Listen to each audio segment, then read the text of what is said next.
मंगलम भगवान वीरो मंगलम गौतमौगणि मंगलम कुंद कुंदार्यो जैन धर्मोस्तु मंगलम सर्वमंगल मांगल्यम सर्वकल्याणकारकम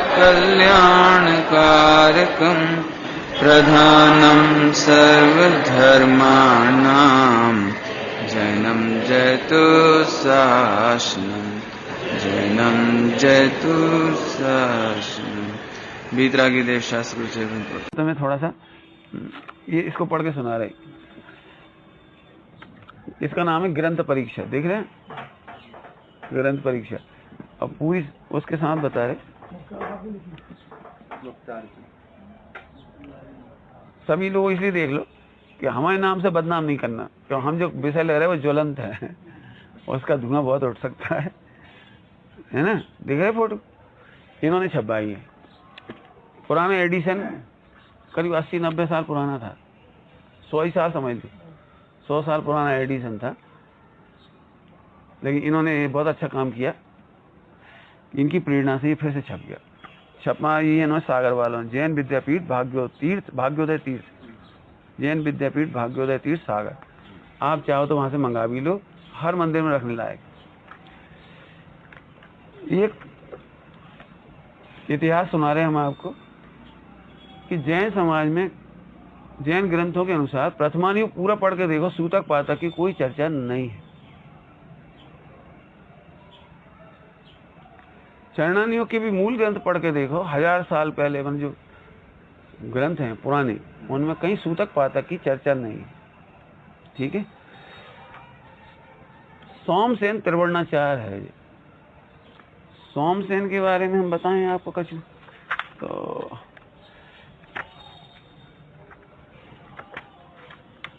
सोमसेन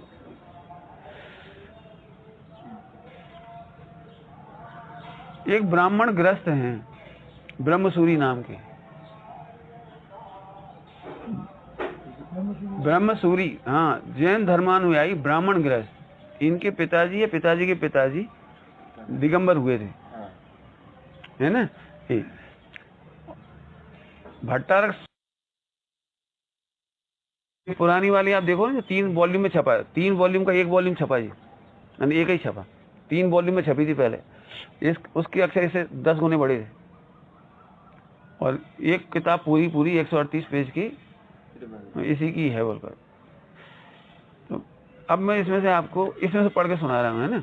सब विचार करना और अपना मत भी रखना, यही रख देना, कोई दिक्कत नहीं है। जन्म सूतक की विडंबना। जन्म मरण के समय असुचिता का कुछ संबंध होने से लोक में जनना सोच तथा मरना सोच सूतक पातक की कल्पना की गई। समझ गए? काय की वजह से? अशुद्धता की वजह से कल्पना की गई। भाषा देखो, कल्पना की गई। भट्टारक जी के इस ग्रंथ में उसकी बहुत कुछ मट्टी पलीत कर दी गई। व्यवहार शुद्धि तो बराबर थी, व्यवहार शुद्धि होनी थी, लेकिन बहुत मट्टी पलीत गई। वह कितने ही अंशों में लक्ष्य भ्रष्ट होकर अपनी सीमा से निकल गया। कहीं ऊपर चढ़ा दिया गया, कहीं नीचे गिरा दिया गया। माने कहीं तो हास्यास्पद हो गए वो सूतक पातक, और कहीं उनकी बिल्कुल हालत ही नीचे हो गई। उसका कोई स्थिर तथा निर्दोष नीति नहीं है, और इससे सूतक की एक अच्छी खासी विडंबना का रूप प्राप्त हो गया। विडंबना में बहुत विस्तार लिखा है, वो देख लेना। खास पूर्वाचार्यों के कथन के भी विरुद्ध है। माने ऐसी ऐसी विडंबना पाई गई है कि वह पूर्वाचार्यों के कथन के विरुद्ध है, क्योंकि प्रायश्चित समुच्चय, ये देखना तुम, प्रायश्चित समुच्चय है ना, और 6 शास्त्रादि, ये 2 ग्रंथ खोजना उसमें से।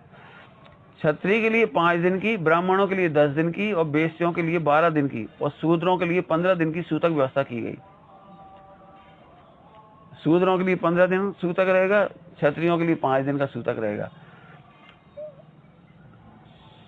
और ऊपर कंट्रोवर्शियल है, ऊपर लिखा हुआ है कि ब्राह्मणों के लिए 10 दिन का सूतक, वेश्यों के लिए 13 दिन का, और क्षत्रियों के लिए 16 दिन का। अब खास खास पॉइंट बता दे रहे हैं पढ़ के, भाई पूरा पढ़ना तो आप ले लेना।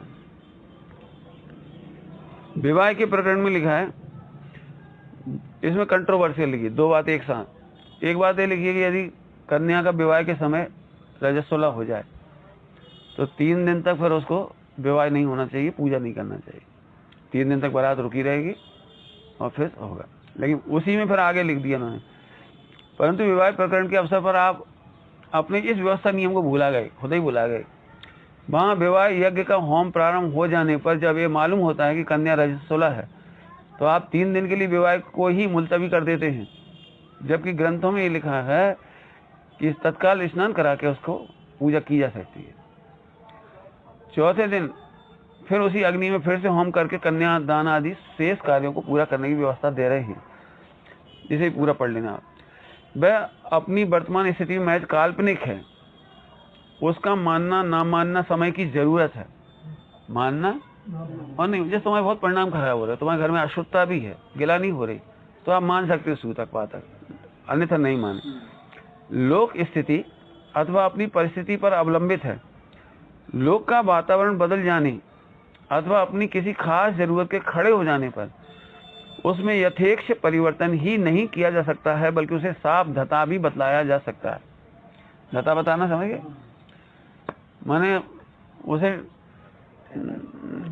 यथेक्ष परिवर्तन भी हो सकता है, ये कह रहे हैं, और साफ धता भी बतलाया, माने नहीं मानने से इनकार भी किया जा सकता है। वास्तविक धर्म अथवा धार्मिक तत्वों के साथ उसका कोई खास संबंध नहीं, उसको उस रूप में ना मानते हुए भी पूजा दान तथा स्वाध्याय आदि धर्म कृत्यों का अनुष्ठान किया जा सकता है। उसको उस रूप में ना मानते हुए, मैंने धत्ता दिखाने जैसी बात, उससे किसी अनिष्ट फल की संभावना नहीं हो सकती।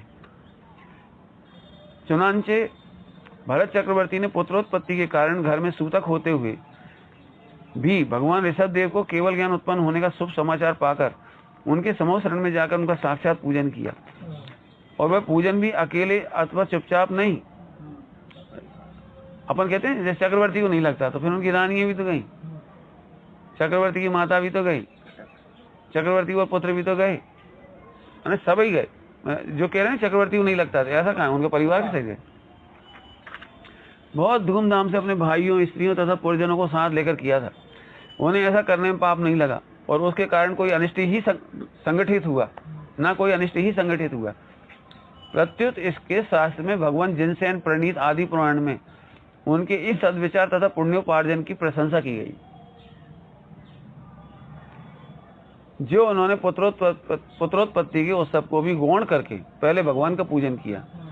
भरत जी के मस्तक में उस वक्त इस प्रकार की किसी कल्पना का उदय तक भी नहीं हुआ कि पुत्र जन्म के योग माते से हम सब कुटुंबीजन सूतक ग्रह में प्रवेश न करते हुए भी, सूतक ग्रह में वो प्रवेश न करते हुए भी अमेरिका में सूतक लग गया, बता ले, मोड़ा गांव में भोपाल में वही सूतक लगे है का। कुछ दिन बारात अपवित्र ही रहेंगे, इसलिए हमें भगवान की पूजन नहीं करना चाहिए। उनके दिमाग में विकल्प नहीं आया, बल्कि वे कुछ देर तक सिर्फ इतना ही सोचते रहे कि एक साथ उपस्थित हुए इन कार्यों में से पहले कौन सा कार्य करना चाहिए। और अंत को उन्होंने यही निश्चय किया कि सब पुत्रोत्पत्ति आदि शुभ फल धर्म का ही फल है, इसलिए सबसे पहले देव पूजा रूप धर्म कार्य ही करना चाहिए, जो कल्याणकारी है तथा महाफल का दाता है। और तदनुसार ही उन्होंने सूतक अवस्था में पहले भगवान का पूजन किया है। भरत जी ये भी जानते थे कि उनके वीतराग भगवान वीतराग हैं, परम और पवित्र हैं और पतित पावन हैं। यदि कोई शरीर से अपवित्र मनुष्य उनकी उपासना करता है तो वे उससे नाखुश नहीं होंगे। वो सूक्ति में वो दिए नीचे, हो अपवित्रो पवित्रो वा सुस्तो दोस्तों व्या, माने अपवित्र दशा में भी यदि हम करते हैं भगवान की पूजा तो भगवान अप्रसन्न नहीं होंगे। और ना उनके शरीर की छाया पड़ जाने से अथवा वायु लग जाने से अपवित्र हो जाएंगे कि हम अंदर आ गए तो हमारी छाया पड़ गई भगवान पे, कि हमारी हवा लग गई, बल्कि वह मनुष्य ही उनके पवित्र गुणों की स्मृति के योग से स्वयं पवित्र हो जाता है। इससे भरत जी को अपनी भूत सूत का अवस्था की कुछ चिंता भी नहीं थी। अब और भी मिथ्या क्रियाएं इसमें दी हैं, आप चाहो तो इसमें से पढ़ सकते हो। 1-2 लाइन और पढ़ देता हूं। इसके सिवाय प्राचीन साहित्य, हाँ एक चल पढ़ ही देता हूँ। मालूम होता है कि ऐसे ही कुछ कारणों से जैन धर्म में सूत का चरण को कोई विशेष महत्व नहीं। उसका श्रावकों की उन 53 क्रियाओं में नाम तक नहीं है। जो सम्यक श्रावकों की 53 क्रियाएं लिखी गई हैं उसमें इसका नाम तक नहीं है, जिनका आदि पुराण में विस्तार के साथ वर्णन किया गया है, और जिन्हें सम्यक क्रियाएं लिखी हैं उनमें इसका नाम नहीं है। बल्कि भगवान जिनसेन ने आधान आदि शमशानांत नाम से प्रसिद्ध होने वाली दूसरे लोगों की उन विभिन्न क्रियाओं को, जिनमें सूतक भी शामिल है, मिथ्या क्रिया बतलाई है। शमशान आदि की जो क्रियाएं हैं उनको मिथ्या क्रिया कही है। इससे जैनियों के लिए सूतक का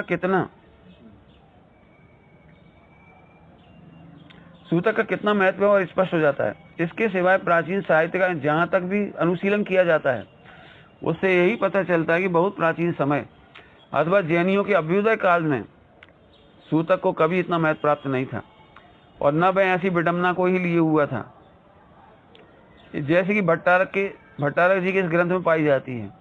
भट्टारक जी ने किसी देश काल अथवा संप्रदाय में प्रचलित सूतक के नियमों का जो है बेढंगा संग्रह करके उसे शास्त्र का रूप दिया है। सब जैनियों पर उसके अनुकूल आचरण की जिम्मेदारी का भार लादा है। वह किसी तरह पर भी समुचित प्रतीत नहीं होता। जैनियों को इस विषय में अपनी बुद्धि से काम लेना चाहिए, केवल प्रवाह में नहीं बहना चाहिए। उन्हें जैन दृष्टि से सूतक के तत्व को समझते हुए उसके किसी नियम उपनियम का पालन उस हद तक ही करना चाहिए जहां तक लोक व्यवहार में गिलानी मिटाने या शुचिता के लिए संपादन करना जरूरी, जैसे स्नान कर ले में आदि आदि। ऐसा नहीं कि फिर मरण का अपन स्नान नहीं ना करें, ऐसा नहीं। अपने सिद्धांतों तथा व्रताचरण में कोई बाधा नहीं आती है। बहुधा परस्पर के खान पान तथा बिरादरी के लेन देन तक ही उसे सीमित रखना चाहिए। धर्म पर उसका आतंक न जमना चाहिए, किंतु ऐसे अवसरों पर भरत जी की तरह धर्माचरण का बराबर करते रहना चाहिए। और यदि कहीं का वातावरण अज्ञान अथवा संसर्ग दोष से ऐसे ग्रंथों के उपदेश से दूषित हो रहा हो, समझ गए, माने सूतक पाठक की बहुत बातें हो रही हों, तो ऐसे स्थान पर सूतक पाठक की पद्धति बिगड़ी हुई हो तो उसे युक्ति पूर्वक सुधारने का यत्न करना चाहिए।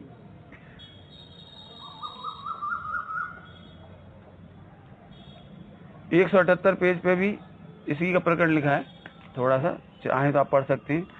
अब हम तो चाहेंगे इस पे मीटिंग आप लोग एक बार करें और फाइनल करें, भले 10 लोग माने 20 लोग माने, धीरे धीरे वो सबसे सूतक पाठक में मिथ्या दृष्टि को इसलिए मजा आता है कि वैसे तो मंदिर नहीं आना चाहे, मौका मिल गया मैंने, अरे वाह।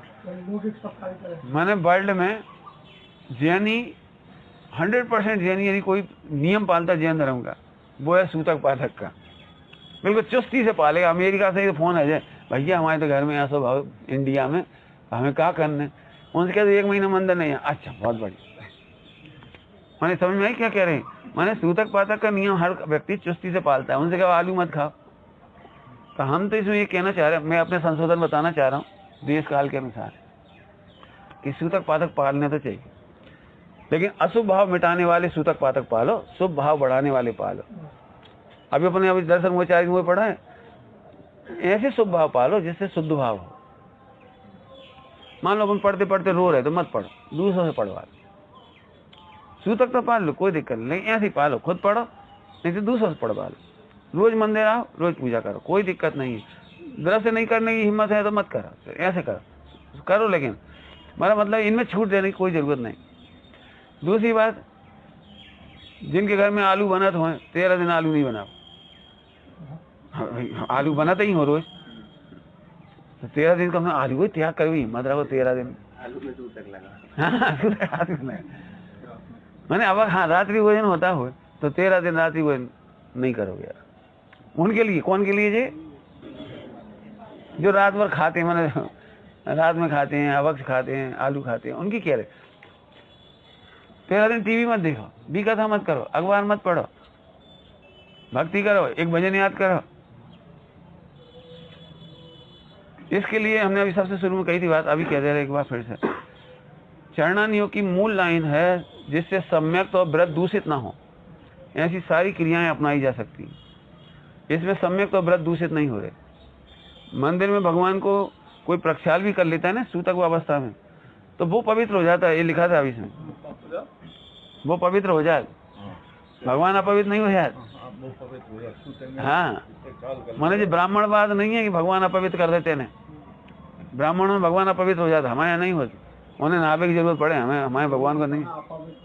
हाँ, अपवित्रो पवित्रो व सुस्थो दुस्तो व ध्यायेत पंच नमस्कारम सर्व पापम।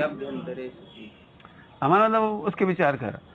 अब इन पे आप लोग अपने अपने विचार अभी रखना चाहो तो अभी रखो, बाद में रखने बाद में रख दियो, लिख के लाओ तो लिख के लाओ, लिखना चाहिए और मीटिंग तो होनी चाहिए और शुरुआत होनी चाहिए। ये भी हम चाह रहे हैं, हम संकल्प भी चाह रहे, हम संकल्प भी चाह रहे, और जो 6 महीने की बात है उसे रिपीट कर दे रहे। आचार्य विद्यासागर जी, ज्ञानमती माता जी, और भी पहले भी थे, अभी एलाचार्य विद्यानंद जी, और भी आचार्य हुए विराग सागर। इन लोगों के संघों ने मिलकर एक नियम मतलब वो किताब निकाली है, संस्कार संहिता। उस संस्कार संहिता ज्ञानपीठ में छपी हो, वो भी चाहो तो एक प्रति खरीद के मंगवा ले, कभी कोई भोपाल दिल्ली जाए तो उस संस्कार संहिता में साफ लिखा है कि 6 महीने का सूतक केवल उसके लिए है जो जिसने आत्महत्या की है, वो जिस चूल्हे की रोटी खाता था उसकी रोटी जितने लोग खाते हैं, जैसे उसकी पत्नी खाती हो, उसकी माँ खाती हो, उसके बच्चे खाते हो, तो उसी परिवार। लेकिन दीवार के उस तरफ उनकी रोटी अलग बन रही भैया की, तो उन्हें सूतक नहीं लगेगा 6 महीने का। बिल्कुल स्पष्ट लिखा, चाहे तो कोई हमसे उसकी कॉपी ले सकता है, हम उसे पढ़ा सकते हैं। और ये भी हमने इसीलिए शुरू में दिखा दिया कि आचार्य विद्यासागर जी ने छपाई है, और वे भी ये चाहते हैं कि सूतक पातक में सुधार हो। आचार्य विद्यासागर जी 2-3 मामलों में बहुत अच्छे काम कर रहे हैं। एक तो इंडिया मत बोलो भारत बोलो, इसका भी बहुत चल रहा है। दूसरा, हिंदी भाषा की रक्षा करो, इस पे हम सब चाह रहे। हम लोग अभी भी ये बात नहीं समझ पा रहे। सभी गांव वालों से कह रहा हूं मैं, मेरे हृदय की बात और आचार्य विद्यासागर जी की बात। आप ये समझ लो, यदि आप अपने बच्चे को इंग्लिश मीडियम से बचपन से पढ़ाते हो, उसे शुद्ध हिंदी पढ़ना नहीं आती, तो वो प्रथमान युग तक पढ़ने लायक नहीं बचेगा। प्रथमान युग जैसे पढ़ लेगा कंचुकी, अब कंचुकी का हो, आंचल क्या होता है, वो बातायन क्या होता है, वो क्या क्या शब्द आता है खिड़की के लिए, नहीं गवाक्ष। मतलब अब ये हमारे बच्चे हिंदी कैसे पढ़े, इसका मतलब प्रथमान युग तक नहीं पढ़ पाएगा। मैं सच कह रहा हूँ, मुझे बहुत पीड़ा से कह रहा हूँ, द्रव्यानुग तो कैसे पढ़ेंगे, कर्णानुग तो कैसे पढ़ेंगे।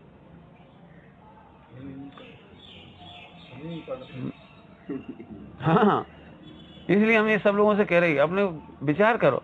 हम लोग हिंदी मीडियम से पढ़े, मान लो आप भी हिंदी मीडियम से ही पढ़े हो, तो आपको कछु नहीं जाना कछु नहीं चला पाए दुनिया में। तुम भी अपन हिंदी मीडियम से पढ़े, कछु नहीं समझे।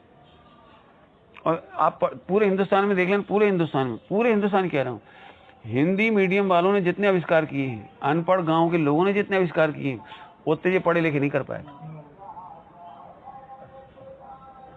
चाहे वो एग्रीकल्चर इंजीनियर हो, सही बताएं तो एग्रीकल्चर इंजीनियर की कृपा से हमारी सत्यानाश हो गई एग्रीकल्चर की। न वे गेहूं बचे, न टमाटर बचन दे, न कछु बचन दे, सब बर्बाद कर डाले उन्होंने। जो प्राचीन चीजें थी वे सब खत्म हो गई। तो हमारा मतलब सब पे विचार करना, और अभी चाहो तो अभी, और नहीं बाद में निर्णय करके सभा में घोषित करें, मतलब हम चाहते हैं। और जो संकल्प ले सकते हैं वो लें। जब सरासर देख रही गलत चीज है, बस बोलो भाई, अभी कुछ कहना है किसी को? ज्यादा समझ में नहीं थी। हाँ, वही तो कह रहे, नहीं कह रहे कोई बात। चलो, जिनवाणी स्तुति।